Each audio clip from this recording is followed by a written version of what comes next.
Lydia, thanks. Here are your top 5 stories on CBS 5 News at noon. Upstate Medical University will be one of the first sites in the world to start COVID vaccine trials for children under the age of 5 starting April 5th. To be eligible for the study, children between 6 months and 11 years old must be in good health and commit to the 2-year study. This week, Pfizer announced its vaccine is 100% effective in children ages 12 through 15. That's based on research Upstate played a key role in finding. The Skyline Apartments is not the only Green National property that has a large number of police calls. Syracuse police responded to more than 200 calls at the Vincent Apartments this year alone. That's according to the Central New York Crime Analysis Center. More than 400 of those calls were about domestic disputes. Green Properties had almost 300 police calls outside of its Skyline complex. Tonight, our Melanie Johnson takes us inside the James, another Green National property where tenants are banding together, calling for safe and clean conditions. All New York State police officers will wear body cameras by the end of this year. State troopers are required to record video immediately before an officer leaves their patrol car to interact with a person. Body cams will automatically start recording whenever a patrol vehicle's emergency lighting is activated or a member uses their firearm or taser. Cameras will be given to Troop D, the barracks closest to Syracuse, by the summer and fall season. If you received unemployment benefits in New York because of the pandemic, a new bill could keep you from paying taxes on them.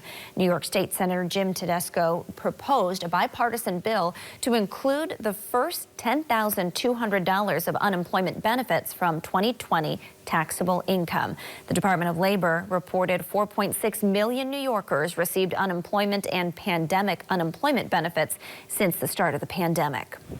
3 deadly shootings in about 24 hours. Rochester Police Captain Frank Umbrino says the community needs to focus on finding real solutions to prevent violence. Monday afternoon, a 33-year-old man was killed, followed by a 16-year-old boy about 12 hours later. The latest victim was a 59-year-old man hit by a stray bullet while working on his car. That shooting happened just before 2 p.m. Tuesday. Umbrino says 65 people have been killed in the city in the past year. The deadline to file a claim for damages of clergy sex abuse against the Roman Catholic Diocese of Syracuse is in 2 weeks. The judge says anyone who misses the April 15th deadline risks losing any shares in the settlement made to victims. The diocese filed for bankruptcy last June when there were more than 100 claims of abuse against them. The price of toilet paper is on the rise. Kimberly-Clark announcing this week it's raising prices on many of its North American products like Scott toilet paper and Huggies diapers.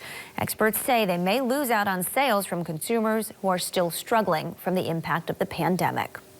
The cause of Tiger Woods' crash is not being made public because of privacy issues.